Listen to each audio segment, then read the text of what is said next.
పూజలు చేస్తున్నారు, చేయించుకుంటున్నారు. తమ కోరికలు తీరుతాయి, తమ ఇబ్బందులు కలుగుతాయి అనే విశ్వాసం. ఈ విశ్వాసం ఎట్లాంటిది అంటే కొన్ని లక్షల కోట్ల సంవత్సరాలుగా ఈ దేశంలో ఉన్న నమ్మకం. ఆ నమ్మకం అది అఖండమైనది, అనంతమైనది, అచంచలమైనటువంటిది. ఈ దేశంలో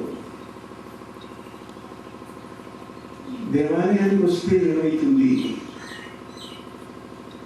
మా కష్టాలు దేవుడు తొలగిస్తాడు, మా కోరికలు తీరుస్తాడు. ఎక్కడో కొంతమంది వైరాగ్యం కలిగిన వాళ్ళు, జ్ఞానం ఉదయించిన వాళ్ళు, మాకు ఈ ప్రపంచంతో ఏం సంబంధం లేదు, ఏమీ అక్కర్లేదు, మాకు ముక్తి కావాలి అని అనుకుంటారు. సామాన్య ప్రజలందరికీ కూడా వాళ్ళ పనులు కావాలి, వాళ్ళ అబ్బాయికి ఉద్యోగం కావాలి, బాగా వర్ధిల్లాలి.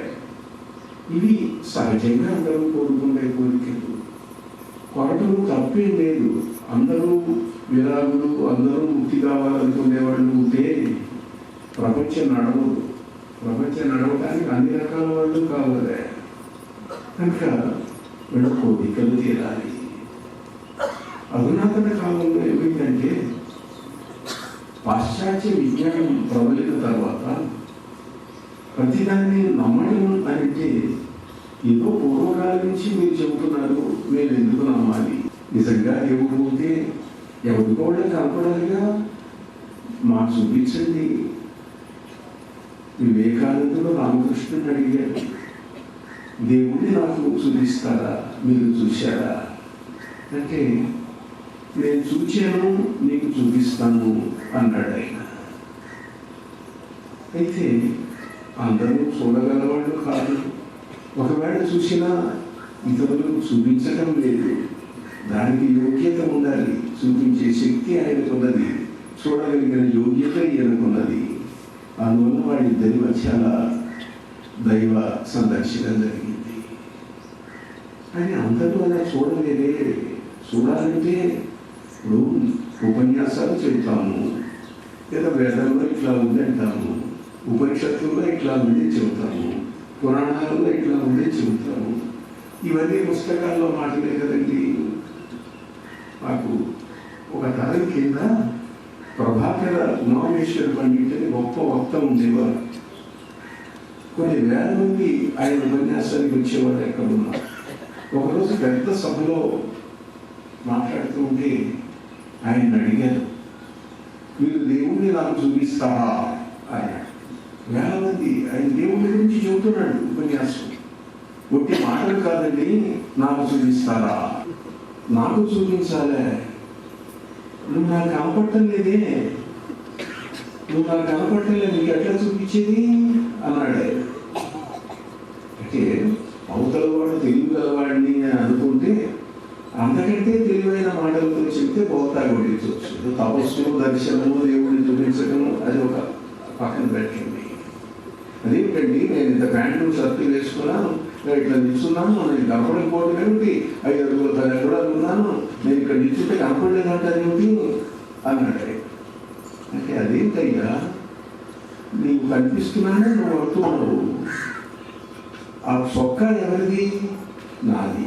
ఆ ప్యాంట్ ఎవరిది? నాది. ఆ చెయ్యి ఎవరిది? నాది. ఆ తలకాయ ఎవరిది? నాది. అన్నీ నాది నాది నాది అంటున్నావు. నాదంటే నీ ఆస్తి, నీ వస్తువు. నువ్వెక్కడున్నావు? నువ్వు నాకు కనిపించు, నేను నీకు దేవుణ్ణి చూపిస్తా. ఆయన కార్యదర్శి వచ్చాను. వచ్చి, స్వామీజీ మీరు రాజభవన్కి రండి, గవర్నర్ గారు మీకు పాదపూజ చేసుకుంటా ఉంటున్నారు అన్న. అయితే నేను చాలా ఆశ్చర్యంగా ఉంది. రాజభవన్కు ఒక ఇతిని, ఒక సన్యాసిని, ఒక పీఠాధిపతిని ఆహ్వానించడం అనేది ఇప్పుడు జరగలేదు ఇంతవరకు.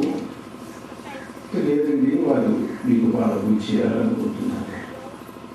సరే ఆయన అడిగాను, మీరు ఎందుకు నన్ను పిలిచారు? హైదరాబాద్లోని రాజభవన్లో ఎప్పుడైనా ఒక పీఠాధిపతిని పిలిచారా అంటే పిలవలేదండి. నేను ఎంక్వైరీ చేశాను, ఏ సన్యాసికి పాదపూజ జరగలేదు, ఏ పీఠాధిపతికి పాదపూజ జరగలేదు. మరి ఇప్పుడు కొట్టాడు స్వామిని ఎందుకు ఇచ్చారు మీరు అన్నారు.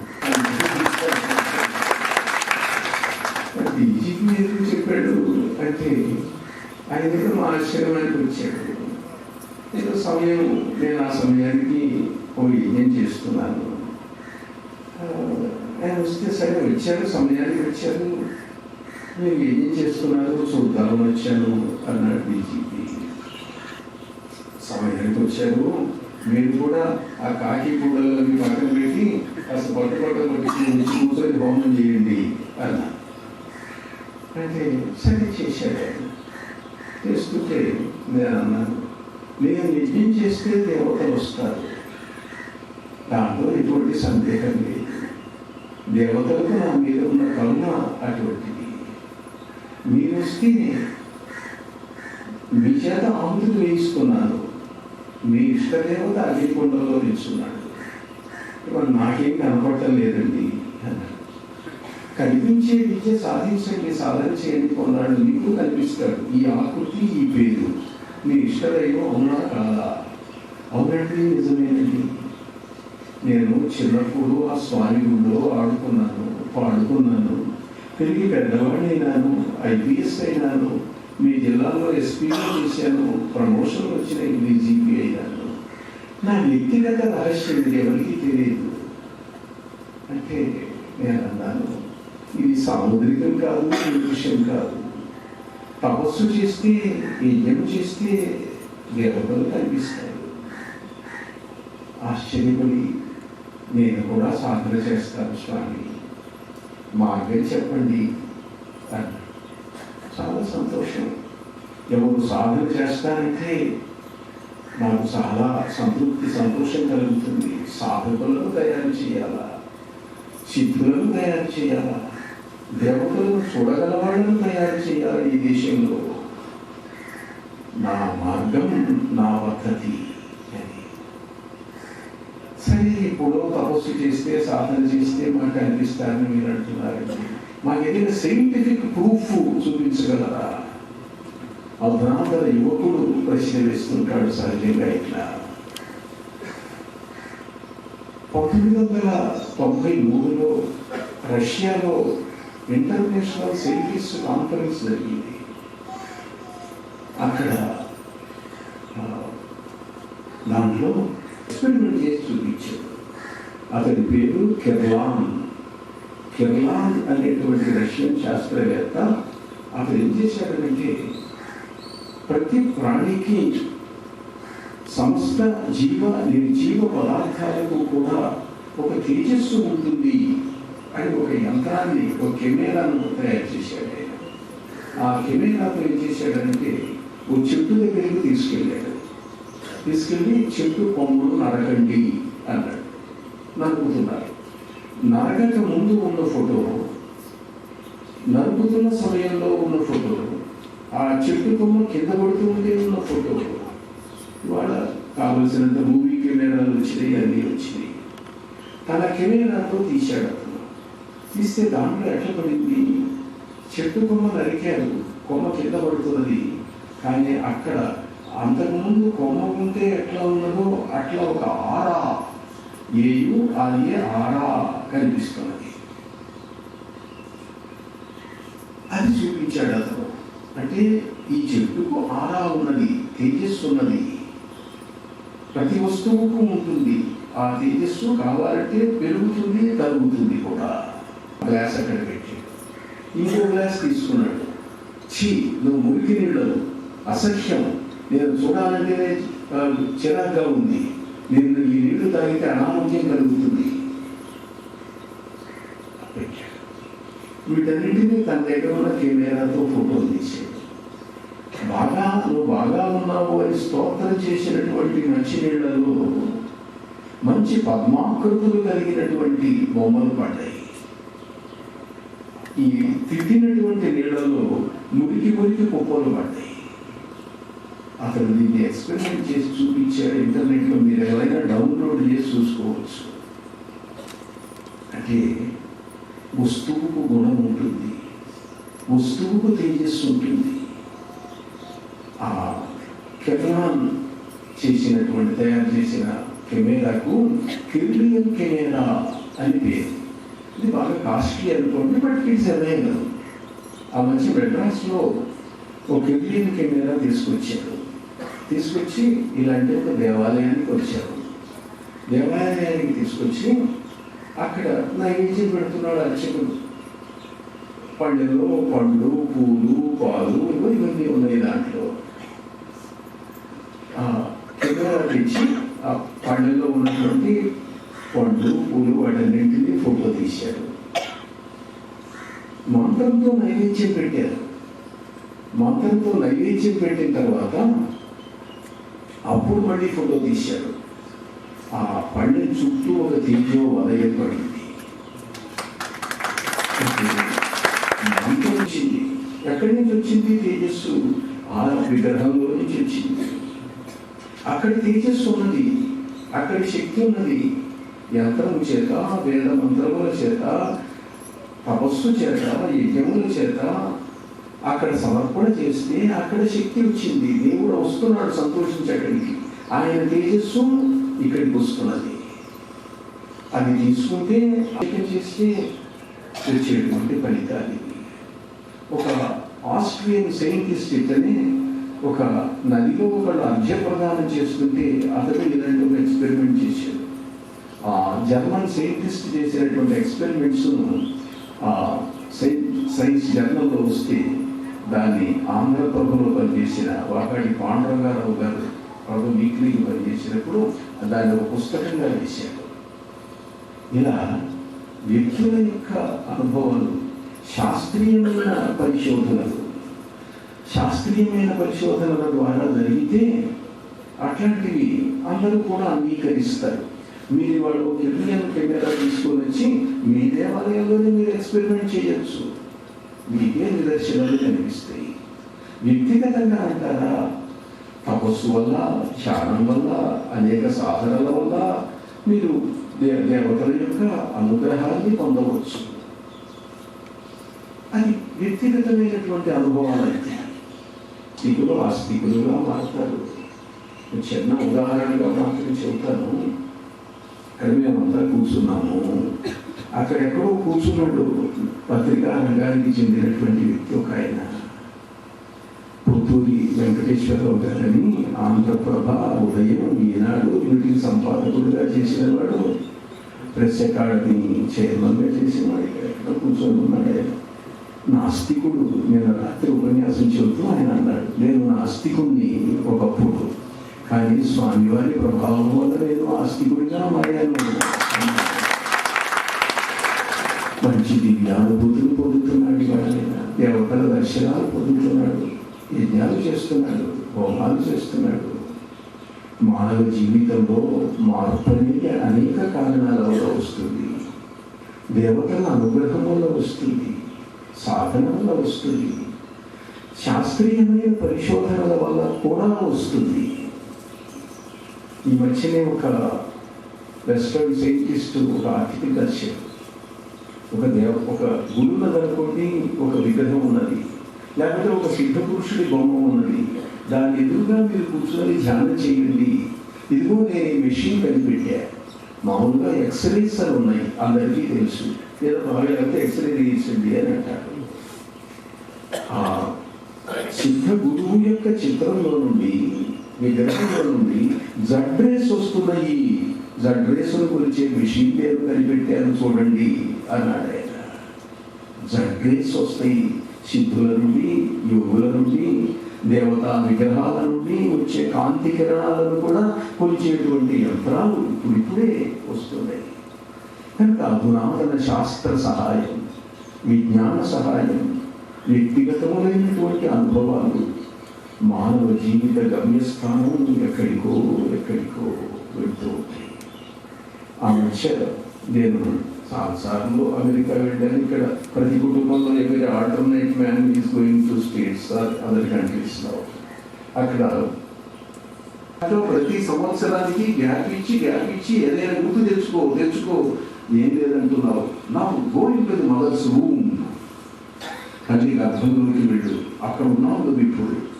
తల్లి గర్భంలో ఉన్నప్పుడు నీకేదన్నా బాధ కలిగిందా? మీ అమ్మకి ఏదైనా దెబ్బ తగిలిందా, లేకపోతే నువ్వు గర్భస్థ శిశువుగా ఉన్నప్పుడు రసవిష కషాయములు ఏమైనా సేవిస్తే నీకు బాధ కలిగిందా? ఏం లేదండి. మరి ఏమీ లేకపోతే నీ బాధకు మానసిక బాధ కారణం ఏమిటమ్మా అన్నాడు. ఇప్పుడు నాకు తెలుస్తున్నదండి, తల్లి గర్భంలో ప్రవేశించక ముందు నాకు బాధ కలిగిందండి. తల్లి గర్భంలో ప్రవేశించక ముందు బాధ ఏమిటో ఎక్కడున్నావు? ఆయన ది స్కై సార్, ఆకాశంలో ఉన్నాను నేను. ఆకాశంలో ఉండటం ఏమిటి? Is it possible? ఉన్నానండి. ఎంతకాలం ఉన్నావు? ఏదో కొన్ని సంవత్సరాల నుంచి ఉన్నానండి. మరి నీ బాధ కారణం ఏమిటి? అంతకుముందు నాకు జన్మ ఉన్నదండి, ఆ జన్మలో ఉండగా నాకు ఇలా దెబ్బ తగిలిందండి, శారీరకంగా మానసికంగా. అది ఈ జన్మలోకి కంటిన్యూ అయిందండి. అదేమిటి జన్మ ఉండటం ఏమిటి? పుట్టకముందు జన్మ ఉంటుందే? ఏది అట్లాంటివి మేము నమ్మమే. నాకు కనిపిస్తున్నదండి, నేను ఉన్నానండి. ఎక్కడున్నావు? లండన్లో ఉన్నానండి. మీ అడ్రస్ ఏమిటి? అడ్రస్ వీధి అని చెప్పింది. వీధి ప్రొడైజ్ చేశాడు. ఆమె చెప్పింది నిజమా కాదా అని ఎంక్వైరీ చేయించాడు. It was a truth. ఆ పేరు గలవాళ్ళు ఆ వీధిలో వాటిల్లో ఇంకొన్ని సంవత్సరాల కింద అక్కడ ఉన్నారన్న సంగతి అతను రుజువుపరుచుకున్నాడు. ఓ, దిస్ ప్రీవియస్ బర్త్. మన దేశంలో మన మతంలో ఎక్కడా ఇట్లాంటివి లేదే, నమ్మమే. కానీ నా పేషెంట్ చెబుతుంది. అట్లా అతడు చాలా మందిని తన రీసెర్చ్ స్కాలర్స్ను, స్టూడెంట్స్ను, ఎంబీబీఎస్ పాస్ అయిన వాళ్ళను అందరికీ కొంతమంది దాదాపు 30 మందిని హిప్నటైజ్ చేశాడు. వాళ్ళ జన్మలు చెప్పించాడు. ఇట్లా ఇతర దేశాలలో కూడా చాలా విచిత్రమైనటువంటి ఎక్స్పెరిమెంట్స్ జరుగుతున్నాయి. మా గురుదేవుడు శ్రీ సామవేదం షణ్ముఖ శర్మ గారి యొక్క పాదాలకు నమస్కరిస్తూ, వారి ఆజ్ఞ మేరకు వారి ఆదేశానుసారంగా నేను 2 సంవత్సరాల క్రితం స్వామీజీ వారి దగ్గరికి వెళ్ళి కలుసుకున్నాను. అప్పుడు ఒక సమస్యతోటి స్వామీజీ గారికి వెళితే ఆయన దానికి చక్కని మార్గాన్ని తెలియజేశారు. ఆ సన్మార్గంలో నడుస్తూ వారిని గత 2 సంవత్సరాల నుంచి కూడా ఈ గ్రామం మన గ్రామస్తులందరికీ చూపించాలి అన్న సంకల్పంతో నేను డాక్టర్ వెంపరా నరసింహారావు గారిని అభ్యర్థించాను. అయ్యా, స్వామీజీ వారిని మా గ్రామానికి తీసుకురావాలి మీరు అంటే, తప్పనిసరిగా ఆ కార్యక్రమాన్ని ఏర్పాటు చేద్దామని ఆయన మన గ్రామంతో 5 ఏళ్ల ఈ యొక్క ఆలయంతో ఆయనకి అనుబంధం ఉంది. వెంటనే ఈ అమ్మవారి ఆలయానికి తీసుకురావాలి అని ఆయన కూడా నాకంటే గట్టిగా సంకల్పం చేసుకుని స్వామీజీ వారిని అభ్యర్థించాం. వెంటనే స్వామీజీ వారు ఒప్పుకొని తప్పనిసరిగా నేను వస్తాను అని అన్నారు. వారికి శిరస్సు వంచి శతధ బహుధా ఆయనకి నమస్కారం తెలియజేస్తున్నాను. వాతావరణం చూశారంటే భగవంతుడు ఎలా ఉంటాడు అనేది ప్రత్యక్షంగా మనం చూస్తుంటే ఆయన ఒక సందేశాన్ని ముందుగా పంపించారు స్వామీజీ వారు. మనం గమనిస్తే చిన్న మార్గం తెలుస్తుంది మనకి. ఈ కార్యక్రమం నేను నిర్వర్తించగలవా అని మా కమిటీ వారు కూడా ఫోన్ చేసి ఏంటి వాతావరణం ఉందంటే, నేను వెంటనే కూడా స్వామీజీ అంటే టెన్షన్ పడుతూ ఏం చేయాలో తెలియక షణ్ముఖ శర్మ గారు ఫోన్ చేశాను. అయ్యా, గురువుగారు వస్తున్నారు, మరి ఎలా ఉంది వాతావరణం అంటే, వారే చూసుకుంటారండి కూడా ఈ గ్రామాన్ని ముందుగా శుద్ధి చేసుకుంటున్నారు. అంటే ఇక్కడ ఉన్నటువంటి చెడునందరూ కూడా పారదోడే మార్గంలో ఆ శుద్ధి చేసేటటువంటి పనిని ముందు పంపించారు వారే అన్నారు. కానీ నా మనసులో ఆందోళన అలా జరుగుతూనే ఉంది. కానీ స్వామీజీ వారు ఒక పావుగంలో వస్తారనగా అప్పటిదాకా ఉన్న వర్షం నీళ్ళు ఆగి ఎండావడం అంటే నిజంగా ఇలా వాతావరణం చూసి మీకు అందరికీ తెలుసు. భక్తికి భగవంతుడు మెచ్చుకుంటాడు. అలాంటి భక్తికి ఇలాంటి సిద్ధపురుషుడు అనుగ్రహిస్తారు చెప్పడానికి కారణం ఇలా వాతావరణం ఒక్కడే. మీరు ప్రత్యక్షంగా చూసారు, ఇప్పుడు కూడా చూస్తూ ఉన్నారు. మనంతా కూడా ఆయన యొక్క అనుగ్రహం అంతా కూడా పునీతం అయ్యింది. ఆ వర్షపు చిరులు అనకూడదు, అవి ఒక ధార అన్నమాట. ఆయన ముందుగా పంపించినట్టు ఒక ధార మనందరినీ కూడా ఆయన పునీతం చేశారు. నాకు స్వామీజీ వారు మన వైజాగ్ బుధవారం నాడు వెళ్ళాను.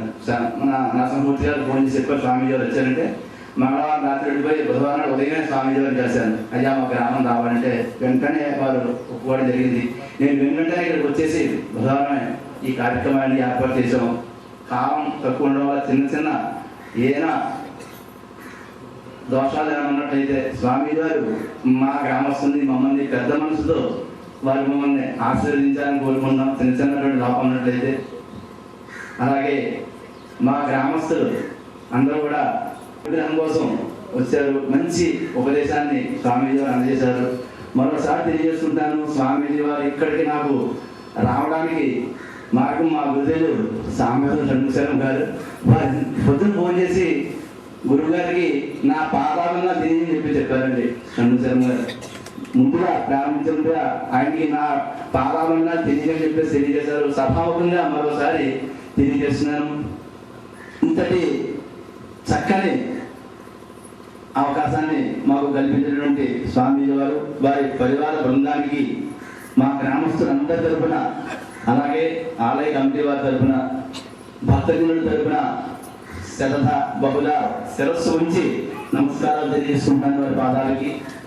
అలాగే ఈ కార్యక్రమం అయిన తర్వాత స్వామీజీ వారి యొక్క ఆశీర్వాదం ప్రసాదం అందజేయడం జరుగుతుంది. అది కూడా స్వీకరించండి. ఒక సక్రమమైనటువంటి మార్గం ఉన్నట్లయితే అందరికీ అవకాశం ఏర్పాటు చేయగలము. లేదంటే కొద్దిగా ఇబ్బంది అవుతుంది కాబట్టి వీలు బట్టి ఏర్పాటు చేస్తాము. దయించి దాన్ని గమనించండి. God comes to see us before that. గంట కొట్టుకుంటూ నేను మీ ఇంటికి వస్తున్నాను, సిద్ధంగా ఉండండి అనికి ముగ్గులు పెట్టుకుని ప్రారంభ ఇదే రూపంలో విషయం.